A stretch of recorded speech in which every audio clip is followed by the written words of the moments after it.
नमस्कार, स्वागत है आप सबका दिन भर की तमाम बड़ी और अहम खबरों के साथ। मैं हूं कवीम सचान। शुरुआत हेडलाइन से। आतंकवाद पर भारत के कड़े रुख का चीन ने किया समर्थन। क्षेत्रीय मुद्दों को शांति से सुलझाने पर चीन का जोर। ब्रिक्स बैठक के दौरान प्रधानमंत्री और चीन के राष्ट्रपति में कई मुद्दों पर बात। लालू यादव के कई ठिकानों पर सीबीआई के छापे। रेल मंत्री रहते होटलों को लीज देने पर गड़बड़ी के आरोप। आरजेडी ने बताया बदले की कार्रवाई।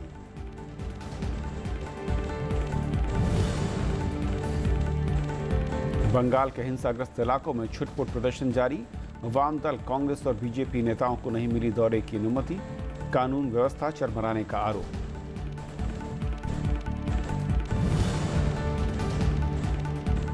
सुप्रीम कोर्ट ने आईआईटी के नतीजों पर लगाई रोक। अगले आदेश तक काउंसलिंग नहीं करने के निर्देश।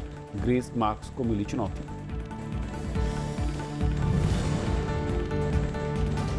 गंगा और यमुना को जीवित व्यक्ति के दर्जे पर सुप्रीम कोर्ट की रोक। उत्तराखंड सरकार की याचिका पर हुई सुनवाई। हाईकोर्ट ने दिया था आदेश।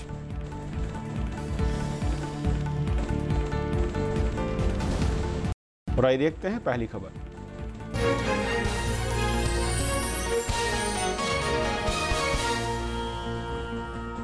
भारत और चीन की सीमा पर तनातनी के बीच ब्रिक्स की अनौपचारिक बैठक में प्रधानमंत्री नरेंद्र मोदी और चीन के राष्ट्रपति शी जिनपिंग ने एक दूसरे की तारीफ की। दोनों नेताओं ने आतंकवाद, आर्थिक विकास समेत कई मुद्दों को इस मंच से उठाया भी।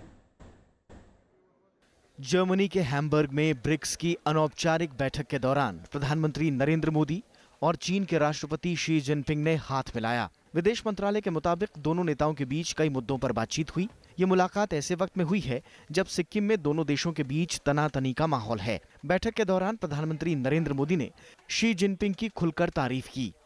राष्ट्रपति शी की अध्यक्षता में ब्रिक्स की गतिशीलता तथा पॉजिटिव मोमेंटम ने हमारे आपसी सहयोग को और भी गहरा किया है।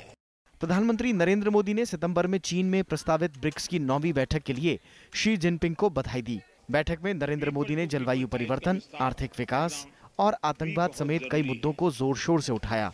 Terrorist franchise, terrorist financing, safe haven तथा उनके स्पॉन्सर्स के विरुद्ध G20 देशों को एकजुट होकर सुदृढ़ तथा सशक्त कार्रवाई करनी होगी। शी जिनपिंग ने आतंकवाद से लड़ने के लिए प्रधानमंत्री नरेंद्र मोदी की प्रतिबद्धता की तारीफ की। उन्होंने आर्थिक और सामाजिक विकास के लिए भी भारत की खुलकर प्रशंसा की। अखिलेश सुमन, राज्यसभा टीवी। भारी विरोध प्रदर्शन के बीच G20 की 12वीं बैठक शुरू हो गई। पहली बार जर्मनी में G20 के देश जुटे हैं। आतंकवाद, वैश्विक शांति और अर्थव्यवस्था पर बातचीत एजेंडे में सबसे ऊपर है। जर्मनी के हैम्बर्ग शहर में G20 के देश जब मिले तो सबसे पहले वैश्विक आतंकवाद पर बातचीत हुई।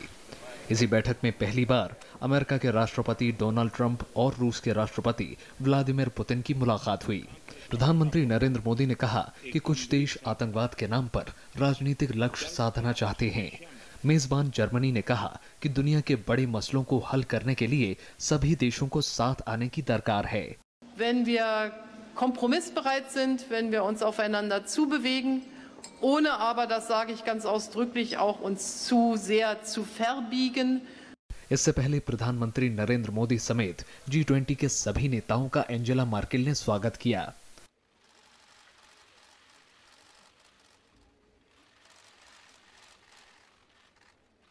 G20 की इस बैठक में जलवायु परिवर्तन और वैश्विक अर्थव्यवस्था पर भी बातचीत होनी है। वहीं दूसरी तरफ G20 विरोधी संगठनों के प्रदर्शन ने हिंसक रूप अख्तियार कर लिया। पुलिस ने प्रदर्शनकारियों को काबू पाने के लिए वाटर कैनन का सहारा लिया। शहर में 20,000 पुलिस के जवानों को तैनात किया गया है। सरकार के मुताबिक हैम्बर्ग में 1 लाख प्रदर्शनकारी मौजूद हैं, जिसमें से सैकड़ों प्रदर्शनकारियों को हिरासत में लिया गया है। झड़प में पुलिस के 111 जवान घायल हो गए हैं। प्रदर्शनकारियों के कई जत्थे अब भी शहर के अलग अलग हिस्सों में रैली कर रहे हैं। Bureau report, Rajya Sabha TV. G20 शिखर सम्मेलन के दौरान नरेंद्र मोदी ने जापान के प्रधानमंत्री शिंजो आबे से मुलाकात की। दोनों नेताओं ने चीन के हालिया रुख पर भी अपने विचारों का आदान प्रदान किया। दक्षिण चीन सागर और भारत जापान अमेरिका के बीच सैन्य अभ्यास पर भी चर्चा हुई। प्रधानमंत्री नरेंद्र मोदी दक्षिण अफ्रीका के राष्ट्रपति जैकब जुमा से भी मिले।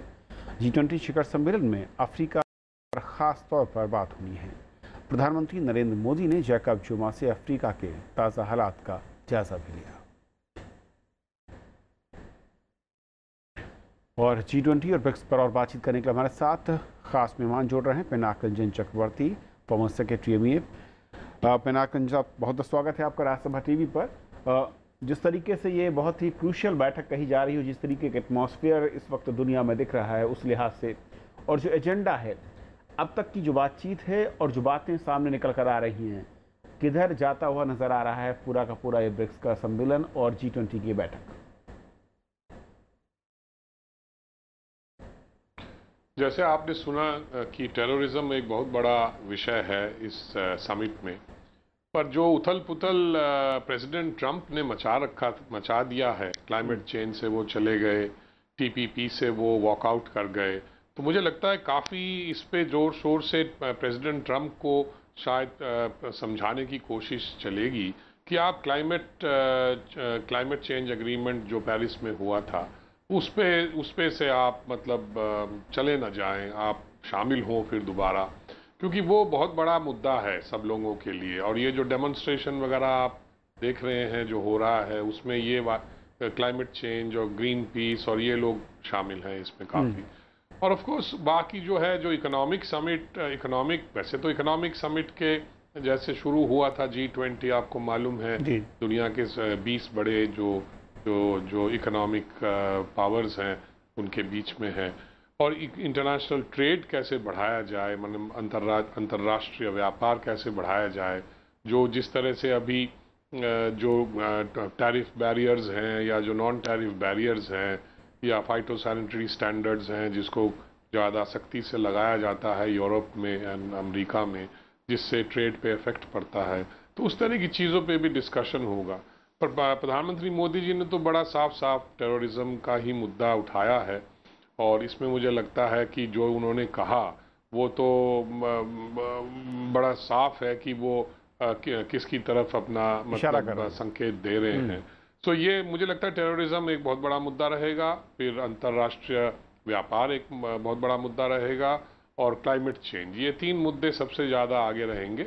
और बाकी तो फाइनेंशियल इश्यूज आती हैं कि किस तरह से फाइनेंशियल जो इंटरनेशनल सिस्टम है उसको स्टेबिलिटी दिया जाए। जी, एक और बात, जिस तरीके से भारत और चीन के बीच भूटान सीमा में उस बात करूं, वहां पर जिस तरीके का तनाव बरकरार है और दोनों देशों के बीच जो बयानबाजी हुई, उसके बाद यहां पर मुलाकात और सार्वजनिक मंच से दोनों ही देशों ने एक दूसरे की तारीफ, खासतौर पर चीन की ओर से ये कहना कि ब्रिक्स जो है जब भारत की उसमें हुआ वहाँ पर तेज़ी आई उसके बाद से, और साथ ही साथ जो आतंकवाद के मसले पर संकल्प है वो उसके साथ खड़े हैं, ये क्या संकेत देता है? दोनों लीडर्स आपस में बातचीत किए हैं। पहले तो चीन से एक बयान आया था कि वो नहीं मिलेंगे, तो फिर हमने कहा कि नहीं, हमने तो कोई अपॉइंटमेंट मांगा नहीं है। पर ये कैसे हो सकता है कि ब्रिक्स जैसे सम्मेलन जो साइड लाइन में हो रहा है उसमें जो मुलाकातें हैं उसमें वो न मिले। आप भी ये 5 देश हैं, इसमें इंडिया और चाइना सबसे बड़े देश हैं इस ब्रिक्स में, तो वो मुलाकात हुई, वो होनी थी। और इसलिए मैं समझता हूँ कि जो बातचीत हुई है, जो अच्छी बातें उन्होंने की हैं, इसका एक संकेत ये है कि चलो जो समाधान हो जाएगा सिक्किम के और भूटान के बीच में, जो वहाँ पे डोकलाम में जो सिचुएशन है, थोड़ा तनाव का सिचुएशन है, तो मुझे लगता है कि ये एक अच्छा मतलब बिगिनिंग है कि जब दोनों लीडर मिले और उन्होंने कहा कि नहीं, शंका की उन्होंने एक दूसरे की, तो लगता है कि इससे सिग्नल जाएगा कि भाई शांति बनाए रखें और उसमें ज़्यादा मतलब और कुछ ना करें जिससे शांति भंग हो। तो मुझे लगता है ये सुझाव, मेरे ख्याल में स्टेटस को रेस्टोर हो जाए तो बात ख़त्म हो जाती है। तो आई थिंक यही लगता है संकेत मुझे इनके बातचीत से। और जिस तरीके से शी जिनपिंग ने यह भी कहा कि जो तमाम दुनिया भर में मुद्दे हैं, शांतिपूर्ण हल विकल्प ढूंढने चाहिए, उस पर बातचीत होनी चाहिए, इसे भी एक मैं कहूँगा संकेत के तौर पर ही देखा जाए इस मसले को लेकर, शायद आने वाले कुछ दिनों में इसको लेकर शायद बातचीत भी हो हाई लेवल? मेरे ख्याल में बातचीत चल रही है कुछ, मतलब जो मीडिया के ग्लेयर से बाहर है, और ये संकेत जैसे आपने कहा कि सब चीज़ें पीसफुल मतलब तरीके से सुझाव मतलब सॉल्व कर लेनी चाहिए, तो मुझे लगता है ये मैं इसी को लेकर कह रहा था कि संकेत ऐसे मिल रहे हैं कि शायद कुछ बातचीत शुरू जो हुई है उसका नतीजा यही होगा कि वो उसका मतलब सोल्यूशन एक निकाल लेंगे, और सोल्यूशन बड़ा सिंपल है मेरे विचार में कि स्टेटस को रिस्टोर कर दीजिए। और इसलिए क्योंकि अब इंडिया ने भी अपना पोजीशन ले लिया है, चाइना ने भी काफ़ी हल्ला गुल्ला किया है, उनके मीडिया ने भी काफ़ी शोर मचाया है, पर बात यह है कि शोर मचाने से तो प्रॉब्लम सॉल्व नहीं होगा। प्रॉब्लम तभी सॉल्व होगा कि आपस में बातचीत करें और बेसिकली स्टेटस को मेंटेन करें, तो बस उससे ही प्रॉब्लम सॉल्व हो जाएगा। पर मुझे लगता है कि ये थोड़ा सा और टाइम लगेगा, क्योंकि अब इस तरह का संकेत जब इतने ऊपर से आता है तो लगता है कि ये इस तरह से मतलब इसका सुझाव निकलेगा। जी सर, एक आखिरी सवाल, क्योंकि लगातार जो एक बड़ी चर्चा है G20 को लेकर वो अमेरिका के रुख को लेकर है। ट्रंप साहब ने जिस तरीके से यूटर्न लिया, कई पॉलिसीज़ को लेकर खुद को बाहर किया है, और एक बड़ा दबाव भी है मैं कहूँ कि तमाम देशों की ओर से और अमेरिका के अंदर खुद भी। क्या आप ये महसूस करते हैं कि ये जिस तरीके का एक जो प्रेशर ग्रुप तैयार हुआ है, इसका इम्पैक्ट कुछ हो सकता है ट्रंप साहब की नीतियों पर, ख़ासतौर पर उन दो मसलों को लेकर जिन पर एक बड़ी उम्मीद थी और अमेरिका जिनको लीड करना चाह रहा था, लेकिन अचानक वो उससे हट गया? देखिए, ट्रंप की जो अगर आप रिकॉर्ड देखें जब से वो राष्ट्रपति बने हैं, तो आपको दिखेगा कि वो कई मतलब राष्ट्रपति बनने से पहले जब कैंपेन कर रहे थे तो कई सारे मुद्दों पर उन्होंने अपनी राय व्यक्त की थी, पर प्रेसिडेंट होने के बाद भी उन्होंने कई सारी चीज़ें की हैं, पर वो कुछ कहते हैं और फिर उसमें थोड़ा सा वो पीछे भी हट जाते हैं। इसलिए लोग ये समझ रहे हैं कि क्लाइमेट चेंज पे तो इतना बड़ा मुद्दा है पूरे हमारे विश्व के लिए कि ये इस पे शायद उनको मना लिया जाए। तो मुझे लगता है कि कुछ वो मान जाएंगे और कुछ कहेंगे कि नहीं, हम इस चीज़ को थोड़ा रीनेगोशिएट करना चाहते हैं। कुछ चीज़ें शायद रीनेगोशिएट भी हो सकती हैं, अगर वो बाकी इतने बड़े बड़े देश जो हैं अगर वो मान जाएं तो बाकी लोग भी मान जाएंगे। तो मेरे ख्याल में प्रेसिडेंट ट्रंप कुछ इस तरह का रवैया अपनाएंगे। और दूसरी बात यह है कि ट्रंप और प्रेसिडेंट पुतिन के साथ जो मीटिंग है वो भी बहुत महत्वपूर्ण है, क्योंकि उनके जो इलाकात हैं, जो रिलेशंस हैं, वो काफ़ी मतलब सैंक्शंस हैं रशिया पे, तो पुतिन साहब तो चाहेंगे कि सैंक्शंस हटा दिए जाए। तो वहाँ पे नॉर्मलाइजेशन अगर थोड़ा हो तो वो सबके लिए अच्छा है, सबके लिए मतलब दुनिया के लिए अच्छा है, पूरे हमारे। चलिए पिनाक साहब, बहुत बहुत शुक्रिया आपका हमारे साथ जुड़ने के लिए और अहम मसले पर बातचीत करने के लिए। ये थी पहली खबर, छोटा सा ब्रेक और ब्रेक के उस पार दिन भर की दूसरी बड़ी खबर।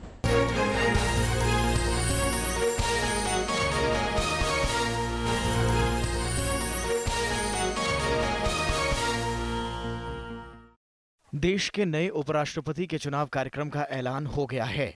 अधिसूचना के साथ नामांकन की प्रक्रिया शुरू हो गई है। 18 जुलाई तक नामांकन दाखिल किए जा सकेंगे। 19 जुलाई को नामांकन पत्रों की जांच होगी। 21 जुलाई तक नाम वापसी हो सकेगी। जरूरत पड़ने पर 5 अगस्त को मतदान होगा और इसी दिन परिणाम घोषित होंगे। राज्यसभा के महासचिव शमशेर के शरीफ उपराष्ट्रपति चुनाव के निर्वाचन अधिकारी हैं।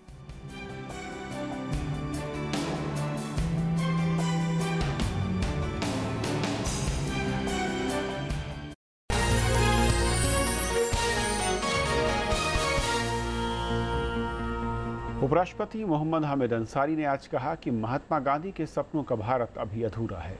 दिल्ली के किंग्सवे कैंप में हरिजन सेवक संघ के कार्यक्रम में उन्होंने कहा कि आदर्श भारत बनाने के लिए कोशिश जारी रहनी चाहिए। उपराष्ट्रपति मोहम्मद हामिद अंसारी शुक्रवार को हरिजन सेवक संघ के परिसर पहुंचे। 1930 और 40 के दशक में गांधी जी ने दिल्ली के इसी परिसर से कई आंदोलनों को संचालित किया था। उपराष्ट्रपति ने कस्तूरबा गांधी के जीवन पर आधारित संग्रहालय का उद्घाटन किया। उन्होंने कहा कि गांधी जी जो रास्ता दिखाकर गए उसके लिए आगे और कोशिश करने की जरूरत है। गांधी जी ने जिसका ख्वाब देखा था वो देश बना के तब आराम करें, उससे पहले आराम नहीं कर सकते। अभी वो काम ख़त्म नहीं हुआ है, कभी कभी हम भटक भी जाते हैं, मगर ठीक है, रास्ते से भटके वापस आ गए, मालूम है रास्ता कहाँ है। सीधी सड़क वो बता के गए थे, उसी सीधी सड़क पे हमको जाना है, उसी मंजिल पे हमको पहुंचना है। इस दौरान गांधी जी की पोती तारा गांधी भट्टाचार्य भी मौजूद थी। उन्होंने कहा कि गांधी जी ने शिक्षा को हमेशा समाज में बदलाव का वाहक बताया था। लोकतंत्र में सरकार नहीं, जनता की जिम्मेदारी होती है, और जब तक हम समाज में व्यक्ति की और समाज की सामूहिक और व्यक्ति के स्तर पर जब तक हम अपनी मानसिकता नहीं बदलते हैं, तब तक यह नहीं जाएगा। इसके लिए बहुत प्रयास करने होंगे, और सबसे बड़ा प्रयास होगा और सबसे सफल प्रयास होगा बच्चों की शिक्षा और युवाओं की शिक्षा के लिए। हरिजन सेवक संघ की स्थापना गांधी जी ने 1932 में की थी, जिसका मकसद हिंदू समाज में छुआछूत को दूर करना और प्रायश्चित करने वालों के समाज की स्थापना करना था। पंचानन मिश्रा, राज्यसभा टीवी। सीबीआई ने आज आरजेडी अध्यक्ष लालू प्रसाद यादव से जुड़े कई ठिकानों पर छापेमारी की। सीबीआई ने उनके खिलाफ करप्शन का एक नया मामला दर्ज किया है। आरोप है कि लालू प्रसाद के रेल मंत्री रहते हुए आईआरसीटीसी के होटलों को लीज पर देने में गड़बड़ी की गई। आरजेडी के साथ टीएमसी ने भी इसे बदले की कार्रवाई बताया है।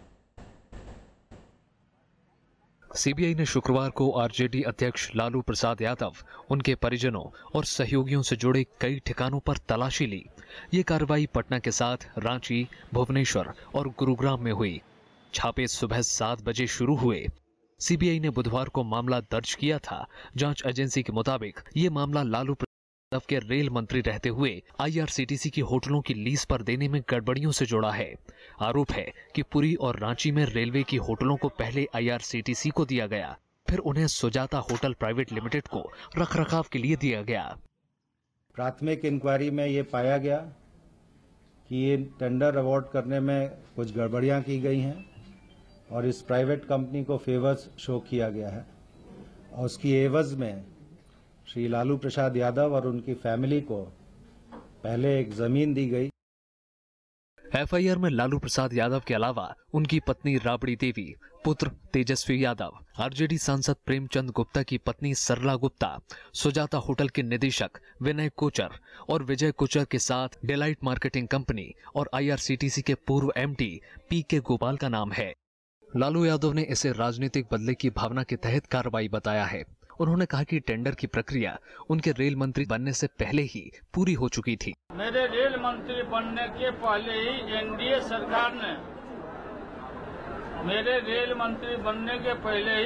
सरकार ने यह निर्णय ले चुका था हैंड ओवर कर देने का। एनडीए गवर्नमेंट अटल बिहारी वाजपेयी जी जब माननीय प्रधानमंत्री थे। कांग्रेस ने पूछा कि अगर ये मामला इतना पुराना है तो फिर अब ये कार्रवाई क्यों की गई?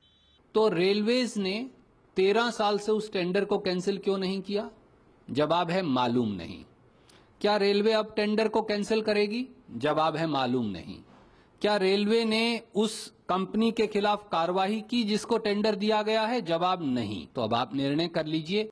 केंद्र सरकार ने कहा कि उसका सीबीआई कार्रवाई से कोई लेना देना नहीं है। The government or the party has no role in it. Let me make it very clear. Instead of facing the charges and answering the charges, making political allegation against the government and the BJP has become a fashion. इस बीच Bihar police ने सभी police थानों को alert जारी कर दिया है। पटना में भी सभी संवेदनशील जगहों पर सुरक्षा बढ़ा दी गई है। Bureau report, Rajya Sabha TV. Paschim Bangal के उत्तर 24 परगना में हालात अब भी तनावपूर्ण हैं। धारा 144 के बावजूद हिंसा की छुटपुट घटनाएं हुई हैं। प्रशासन ने विपक्षी दलों के नेताओं को पीड़ित इलाकों में जाने की अनुमति भी नहीं दी। बंगाल के उत्तर 24 परगना जिले के हिंसाग्रस्त इलाकों में मार्च करते अर्धसैनिक बलों के जवान। इन इलाकों में शुक्रवार को भी छिटपुट प्रदर्शन होते रहे। पुलिस ने प्रदर्शनकारियों को भगाने के लिए आंसू गैस के गोले छोड़े और बल प्रयोग किया।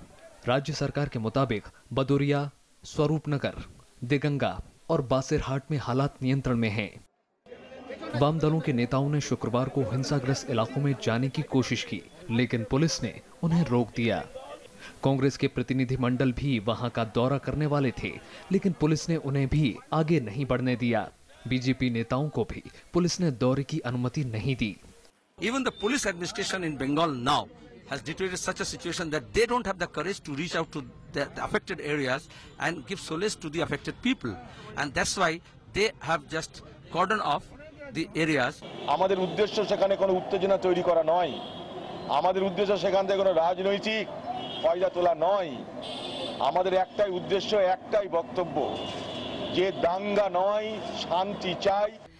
It is not the peace in West Bengal that she is looking at. She is looking at that her TMC people can rule and command on everybody. उत्तर 24 परगना में फेसबुक पर एक आपत्तिजनक पोस्ट के बाद हिंसा शुरू हुई थी। इसमें कुछ लोग घायल हुए, जिसमें से एक की मौत हो गई थी। इस मसले पर मुख्यमंत्री ममता बनर्जी और राज्यपाल केशरीनाथ त्रिपाठी में बयानबाजी भी हुई थी। Bureau report, Rajya Sabha TV. शनिवार को हिजबुल कमांडर बुरहान वानी के मारे जाने को 1 साल पूरा हो रहा और ऐसे में कश्मीर घाटी में तनाव फिर से बढ़ गया है। सुरक्षा बलों की भारी तैनाती की गई है, इंटरनेट सेवाओं को बंद कर दिया गया है। तो दूसरी ओर कांग्रेस के नेता सैफुद्दीन सोज के बुरहान वानी पर दिए बयान पर राजनीति भी गर्मा गई है। हिजबुल आतंकी बुरहान वानी की मौत की पहली सालगिरह पर कश्मीर में भारी संख्या में सुरक्षा बलों की तैनाती की गई है। बुरहान वानी के शहर त्राल में निषेधाज्ञा लागू कर दी गई है, जबकि कश्मीर घाटी में इंटरनेट सेवा बंद कर दी गई है। किसी भी तरह के प्रदर्शन को रोकने के लिए अर्धसैनिक बलों को चौकन्ना कर दिया गया है। जो एंटिसिपेशन है उसमें यही चल रहा था कि कहीं ना कहीं कुछ प्रोग्राम किए जा सकते हैं या सेपरेटिस्ट द्वारा कोई कॉल दी जा सकती है, बट अभी तक ऐसा कोई दिख नहीं रहा है। वहां सिक्योरिटी बीफ अप करी गई है। पूर्व केंद्रीय मंत्री सैफुद्दीन सोज के इस बयान से भी राजनीतिक गलियारे में हलचल मची हुई है, जिसमें उन्होंने कहा कि बुरहान वानी को जिंदा पकड़ा जाना चाहिए था। मेरे बस में होता मैं कहता कि बुरहान वानी को जिंदा रहना चाहिए, ताकि मैं डायलॉग करता उनके साथ और मैं समझाता उनको कि कश्मीर हिंदुस्तान और पाकिस्तान की दोस्ती का एक बड़ा अच्छा मजबूत पुल बन सकता है। बीजेपी ने इस पर तीखी प्रतिक्रिया जताई है। बीजेपी का कहना है कि आतंकियों से सुरक्षा बल ही निपटेंगे। सुरक्षा बलों को और फोर्सेस को अधिकार है, सेना को अधिकार है, वहाँ की पुलिस को अधिकार है। पुलिस भी अच्छा काम कर रही है। किसी के नाम से नहीं, आतंकी होता है, उसको समाप्त करना, आतंकवाद को समाप्त करना हमारा ध्येय है, लक्ष्य है। हालांकि एनपीपी समेत कश्मीर की कई पार्टियों ने सैफुद्दीन रोज के बयान का समर्थन किया है। इन पार्टियों का कहना है कि कश्मीर में शांति बहाली के लिए बातचीत ही एकमात्र रास्ता है। Bureau report, Rajya Sabha TV.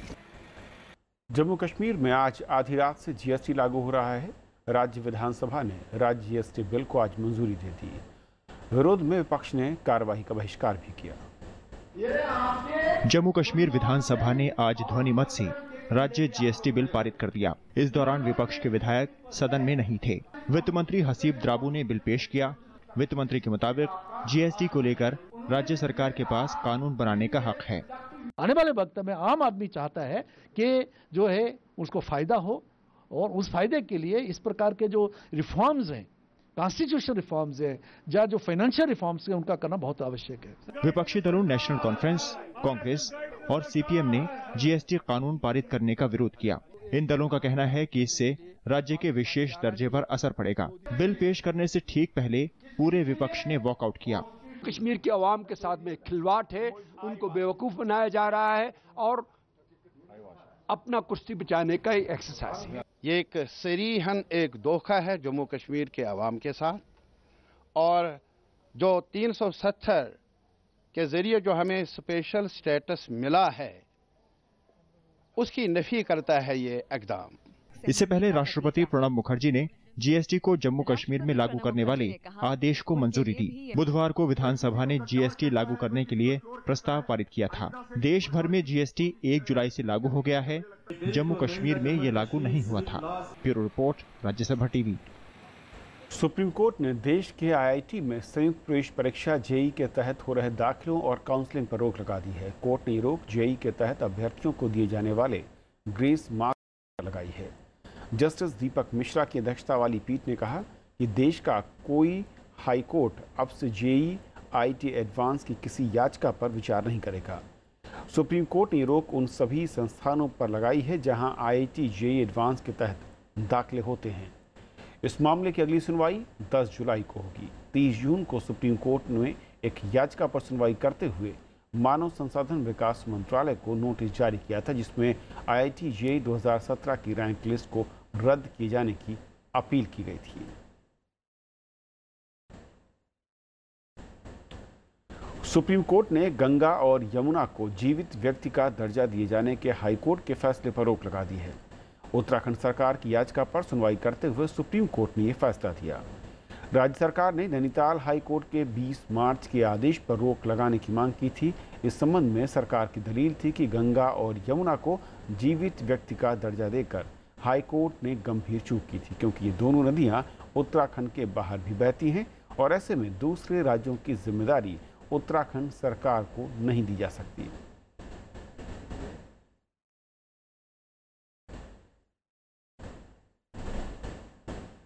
तो खबरों का आज के सफर में इतना ही। नमस्कार।